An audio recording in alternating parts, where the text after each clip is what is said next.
Name is Rohit Gupta from आध्यात्म institute Kota और आज हम बात करने वाले हैं पावर शेयरिंग के लेक्चर नंबर 3 के बारे में। इससे पहले हमने ऑलरेडी लेक्चर नंबर 1 और लेक्चर नंबर 2 हमने कंप्लीट कर लिया है। लेक्चर नंबर 1 में हमने बात करी थी केस स्टडी ऑफ बेल्जियम के बारे में। थोड़ा सा आज हम रिवीजन भी करेंगे। लेक्चर नंबर 2 में हमने बात करी थी केस स्टडी ऑफ श्रीलंका के बारे में और आज हम बात करने वाले हैं लेक्चर नंबर 3 और इसमें जो हम टॉपिक्स कवर अप करने वाले हैं वो कौन कौन से हैं उसके बारे में थोड़ा सा इंट्रोडक्शन में आपको दे देता हूं। जो पहला टॉपिक हम कवर अप करेंगे वो होगा why power sharing is desirable to us. Second topic में हम कवर अप करने वाले हैं प्रिंसिपल्स ऑफ डेमोक्रेसी और थर्ड लेक्चर में हम बात करने वाले हैं फॉर्म्स ऑफ पावर शेयरिंग के बारे में।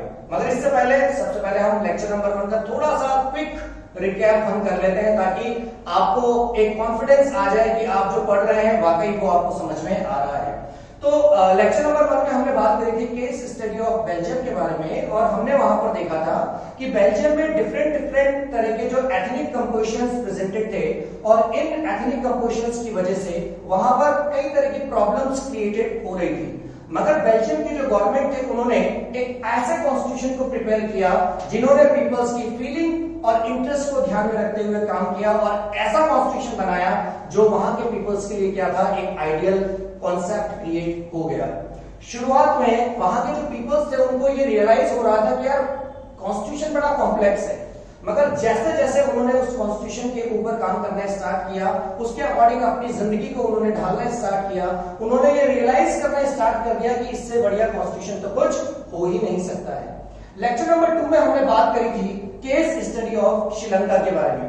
केस स्टडी ऑफ श्रीलंका कहीं ना कहीं थोड़ा सा रिलेट करता है फर्स्ट वाले कॉन्सेप्ट के साथ, केस स्टडी ऑफ बेल्जियम के साथ। वहां पर डिफरेंट तरह के एथनिक कंपोजिशंस थे और यहां पर भी डिफरेंट तरह के एथनिक कंपोजिशंस थे। मगर फर्क क्या था मेरे प्यारे बच्चों? फर्क था कि बेल्जियम में जो गवर्नमेंट थी वो अकोमोडेशन टाइप की गवर्नमेंट थी और श्रीलंका में जो गवर्नमेंट थी वो मेजोरिटी टाइप की गवर्नमेंट थी। अच्छा, मेजोरिटी कौन था? सिन्हाला कम्युनिटी के जो मेंबर्स थे वो मेजोरिटी में थे। उन्होंने अपनी मेजोरिटी का फायदा उठाया और उन्होंने क्या करा, एक ऐसी गवर्नमेंट फॉर्म करी जहां पर सिर्फ अपनी ही कम्युनिटी के जो पीपल्स थे उनके लिए अच्छा काम वो कर सकें और बाकी कम्युनिटी को उन्होंने क्या करा, इग्नोर करना स्टार्ट कर दिया। जिसकी वजह से क्या हुआ, जिसकी वजह से श्रीलंका में सिविल वॉर हुआ था जो किसी भी कंट्री के लिए क्या होता है, हार्मफुल होता है। ठीक है, ये एक समरी मैंने आपको प्रोवाइड कर दी जो कि फर्स्ट और सेकंड लेक्चर की थी। आज हम बात करने वाले हैं नेक्स्ट टाइप के बारे में, why power sharing is desirable to us. देखो, क्यों पावर शेयरिंग इंपॉर्टेंट है, क्यों हर एक देश चाहता है कि यार उसकी कंट्री में पावर शेयरिंग हो, पावर शेयरिंग के कॉन्सेप्ट के ऊपर उसकी गवर्नमेंट काम करे। इसके दो सबसे इंपॉर्टेंट रीजन होते हैं। पहला रीजन को हम बोलते हैं प्रूडेंशियल रीजन और सेकंड वाले रीजन को हम बोलते हैं मॉरल रीजन। प्रूडेंशियल का मतलब क्या होता है? प्रूडेंशियल का मतलब होता है एग्जैक्ट रीजन और मॉरल रीजन का मतलब क्या होता है? मॉरल रीजन का मतलब होता है जो हमारा दिल कह रहा है, हमारी आत्मा कह रही है कि हम उसको एक्सेप्ट करें या ना करें। अगर हम करेंगे तो क्या होगा, नहीं करेंगे तो क्या होगा। मगर प्रूडेंशियल रीजन एक्सेप्ट करना होगा। एग्जाम में पूछा जाने वाला क्वेश्चन है 2 मार्क्स के लिए, आइए कवर अप करते हैं। प्रूडेंशियल रीजन में फर्स्ट है it reduce the possibility of conflict between different social groups. किसी भी कंट्री में जो सोशल ग्रुप्स होते हैं उनके बीच में नो डाउट कोई ना कोई कॉन्फ्लिक्ट्स होते हैं, कुछ ना कुछ प्रॉब्लम्स होती है, कुछ ना कुछ परेशानियां होती है, कुछ ना कुछ समस्याएं होती है और इन समस्याओं को, इन परेशानियों को, इन कॉन्फ्लिक्ट को रिमूव करने के लिए पावर शेयरिंग एक बहुत इंपॉर्टेंट वेपन की तरह काम करता है। आइए सेकंड पॉइंट की बात करते हैं, power sharing will brings out better outcomes. तो जब पावर शेयरिंग के ऊपर काम किया जाने लगा तो जो हमारे पर्संस हैं जो गवर्नमेंट के अंदर जो एग्जिस्ट कर रहे थे उन्होंने ये रियलाइज करना स्टार्ट किया कि यार पावर शेयरिंग वाकई एक बहुत जबरदस्त वेपन है और इससे हमें लॉन्ग टर्म में एक बहुत अच्छे रिजल्ट्स देखने को मिल रहे हैं। ठीक है, तो ये दोनों जो पॉइंट है ये बड़े इंपॉर्टेंट पॉइंट है एग्जामिनेशन पॉइंट ऑफ व्यू के हिसाब से, आपकी एनसीईआरटी के बुक से ही हमने लिए हैं। सेकंड बात करते हैं मोरल रीजन। मोरल रीजन क्या होता है यार? स्पिरिट ऑफ डेमोक्रेसी होती है, एक डेमोक्रेसी की आत्मा होती है। समझो ना, अगर आपके अंदर से आपकी आत्मा निकाल दे तो आप कुछ हो क्या? नहीं हो ना। तो वैसे ही यहां पर जब हम पावर शेयरिंग की बात कर रहे हैं तो power sharing is the spirit of democracy. Spirit of democracy मतलब आत्मा है ये किसी डेमोक्रेसी की।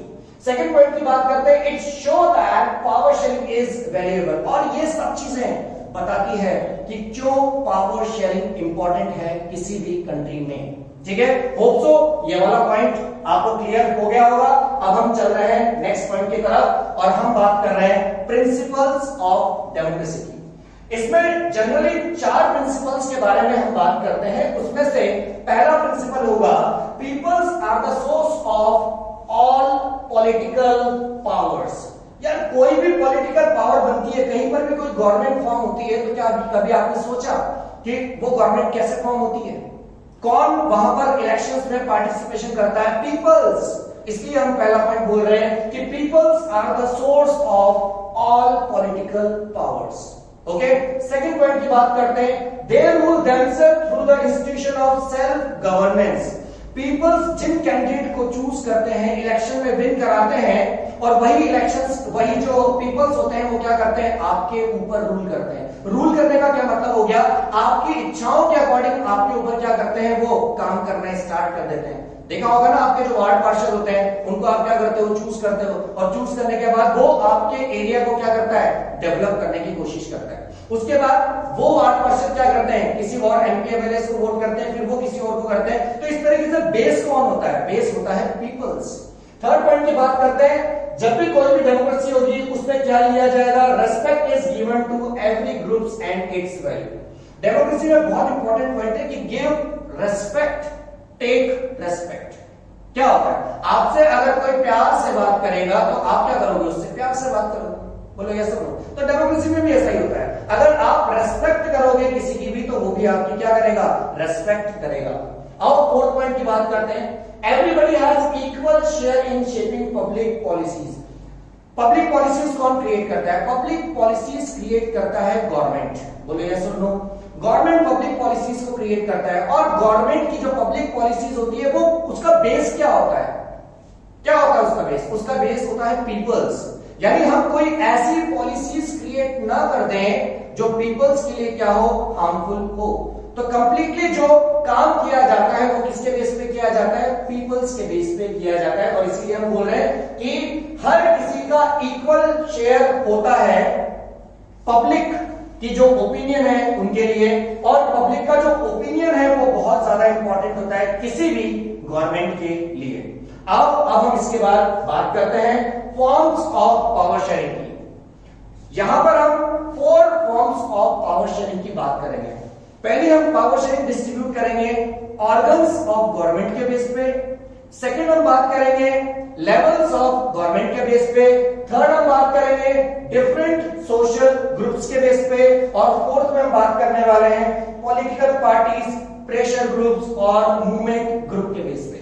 यहां पर ये जो फोर्थ पॉइंट है, प्रेशर ग्रुप्स और मूवमेंट्स ग्रुप, यहां पर बच्चे हमेशा कंफ्यूज रहते हैं, हमेशा हमसे क्वेश्चन पूछते हैं कि सर प्रेशर ग्रुप क्या होता है और मूवमेंट ग्रुप क्या होता है। यहां पर आज अगर आप वीडियो को देख रहे हैं, इसके बाद से आपको कभी भी किसी भी तरह की प्रॉब्लम या डाउट नहीं रहेगा। आइए इनको डिटेल में बात करते हैं। सबसे पहले हम बात करते हैं power sharing among organ of government. ये जो आपको डायग्राम दिख रहा है ना, देखिए पार्लियामेंट है, असेंबली है, ये हमारा है सुप्रीम कोर्ट। इन तीनों से मिलके क्या होता है, इन तीनों से मिलके ऑर्गन्स के बेस पे हम क्या करते हैं, पावर की शेयरिंग करते हैं। छोटी क्लासेस में 8th क्लास में, 7th क्लास में, 9th क्लास में आप इन सब के बारे में पढ़ चुके थे। यहां पर हम ऑर्गन्स, हमारी गवर्नमेंट के कितने ऑर्गन्स होते हैं, हमारी गवर्नमेंट के 3 ऑर्गन्स होते हैं मेरे प्यारे बच्चों। पहला होता है लेजिस्लेचर, दूसरा होता है एग्जीक्यूटिव और तीसरा होता है जुडिशरी। क्या करता है एग्जीक्यूटिव, अरे मन में बोला करो भाई, क्या करता है लेजिस्लेचर, क्या करता है, रूल्स रेगुलेशन को फॉर्म करने का काम करता है। छोटी क्लास में पढ़ा था, नहीं पढ़ा था ना। क्या करता है लेजिस्लेचर, रूल्स रेगुलेशन को फॉर्म करने का काम करता है। अच्छा चीज बन गई, अब उसके बाद अप्लाई कौन करेगा, रन कौन करेगा, रन करता है एग्जीक्यूटिव। कौन करता है रन, एग्जीक्यूटिव। पार्लियामेंट दिख रहा है आपको, लेजिस्लेटिव असेंबली, ये क्या करती है, उसको इंप्लीमेंट करने का काम करती है।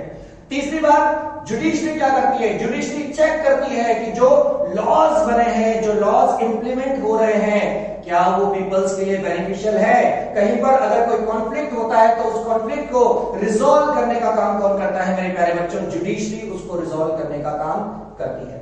अच्छा, बड़ी इंपॉर्टेंट बात है कि ये जो तीनों ऑर्गन्स हैं, ये तीनों ऑर्गन्स एक दूसरे को क्या करते हैं, चेक करते रहते हैं, और इसीलिए इसको बोलते हैं चेक एंड बैलेंस। एग्जाम में क्वेश्चन आता है 1 मार्क का, ध्यान रखना, ठीक है। इसको बोलते हैं चेक एंड बैलेंस। थोड़ा सा रीड आउट कर लेते हैं ताकि और ज्यादा आपका क्लियर हो जाएगा। देखो, legislature, executive and judiciary keep a check on each other. अभी भी बताया था ना, तीनों एक दूसरे को चेक करते हैं।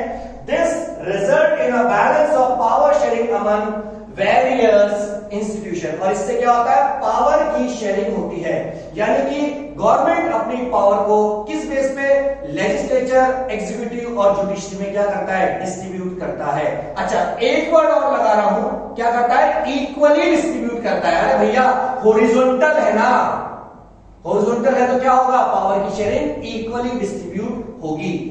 This arrangement is also called system of check and balance. और इस सिस्टम को हम क्या कहते हैं, चेक एंड बैलेंस के नाम से जानते हैं। बहुत सिंपल है, शायद आपको याद हो भी गया होगा।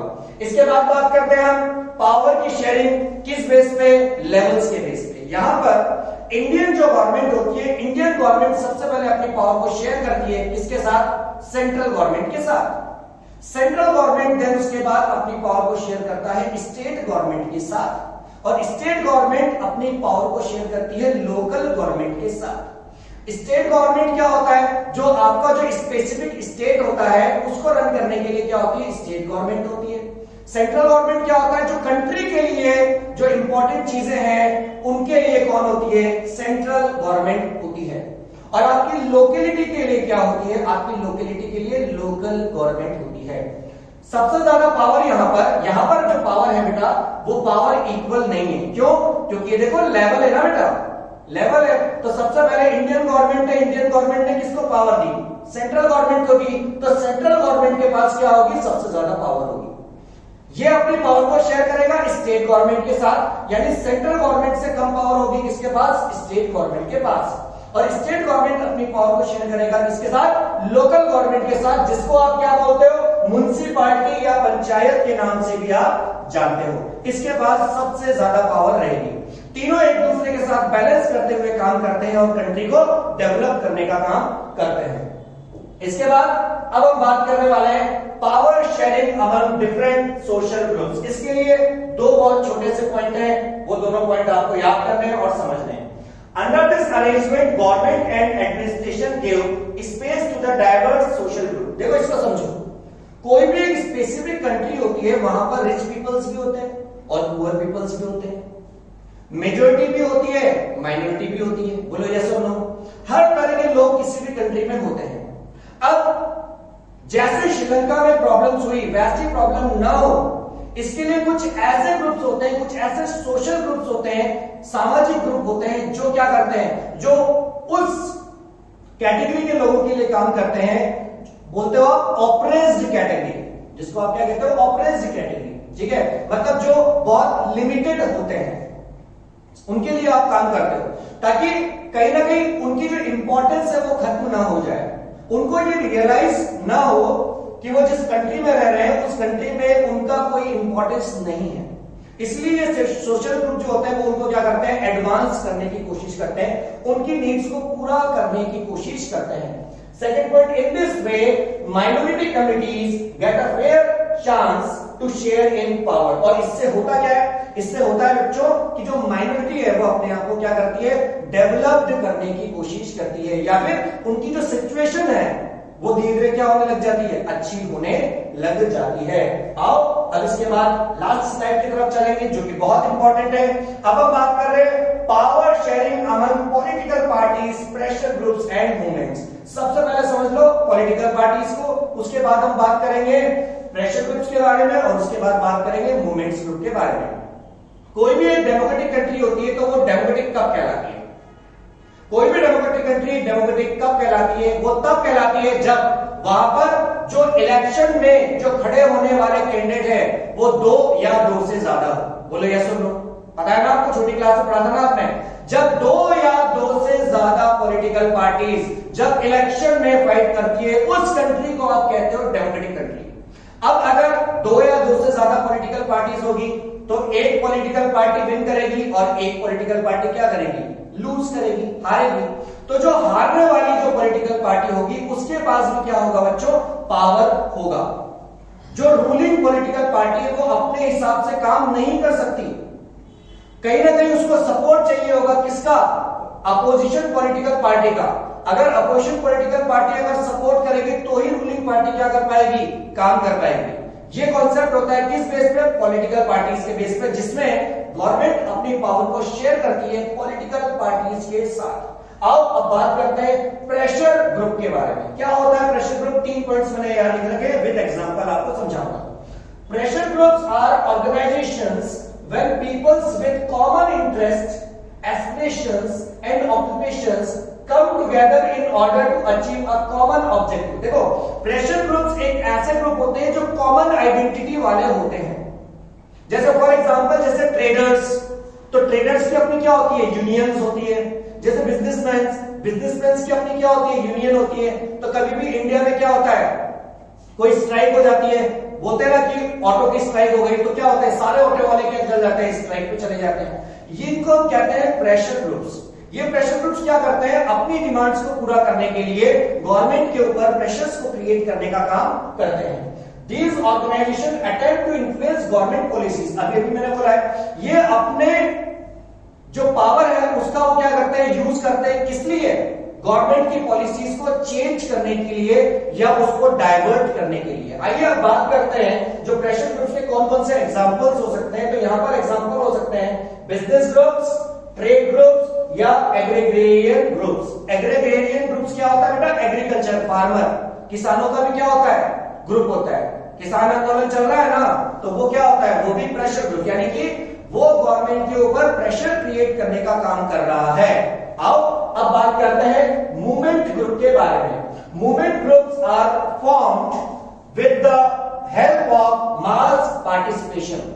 जब बहुत सारे पीपल्स जब एक दूसरे के साथ कंबाइंड कर जाते हैं तो वो क्या कर जाते हैं, क्वांटिटी में क्या हो जाते हैं, ज्यादा हो जाते हैं। और अगर वो क्वांटिटी में ज्यादा हो जाते हैं तो वो डायरेक्टली और इनडायरेक्टली क्या करते हैं, गवर्नमेंट के ऊपर फोर्स क्रिएट करने का काम करते हैं। Movements groups influence politics rather than direct part in the electoral competition. यहां पर जो मूवमेंट ग्रुप के जो पीपल्स होते हैं वो कभी भी डायरेक्टली पार्टिसिपेशन नहीं करते हैं, बल्कि वो किसी पॉलिटिकल पार्टी का सपोर्ट लेते हैं, या फिर आप कह दो कि कोई भी पॉलिटिकल पार्टी मूवमेंट ग्रुप का सपोर्ट लेती है अपनी नीड्स को, अपनी डिमांड को पूरा करवाने के लिए। आओ अब बात करते हैं कुछ एग्जाम्पल के ऊपर, जैसे नर्मदा बचाओ आंदोलन और movement for right to information. ये कुछ एग्जाम्पल है। जैसे आपको पता है कि नर्मदा जो नदी है उसका पानी क्या हो गया था, बहुत ज्यादा खराब हो गया था। तो मूवमेंट ग्रुप के पीपल्स जो है वो कंबाइन हुए। मूवमेंट ग्रुप के पीपल्स का मतलब क्या, कई तरह के लोग एक दूसरे के साथ कंबाइन हुए और उन्होंने गवर्नमेंट से डिमांड करी कि हम क्या करेंगे, नर्मदा को बचाएंगे। उसके अलावा राइट टू इंफॉर्मेशन एक्ट, हर एक पर्सन को यह अधिकार है कोई भी इंफॉर्मेशन को लेने का, और गवर्नमेंट क्या करती है, ऑनलाइन उस इंफॉर्मेशन को फॉरवर्ड करने का काम करती है। क्लियर है बच्चों, ये था आज का lecture forms of power sharing, और इसके साथ साथ हमने बात करी है प्रिंसिपल ऑफ डेमोक्रेसी की और why power sharing is desirable to us. यार अगर पसंद आ गया हो ना तो प्लीज चैनल को लाइक कर दो, सब्सक्राइब कर दो, शेयर कर दो, और एक चीज और, जो बेल आइकन है ना उसको क्लिक कर देना ताकि हमारे जो अपडेटेड वीडियोस हैं वो आप तक पहुंचते रहें। Thank you so much.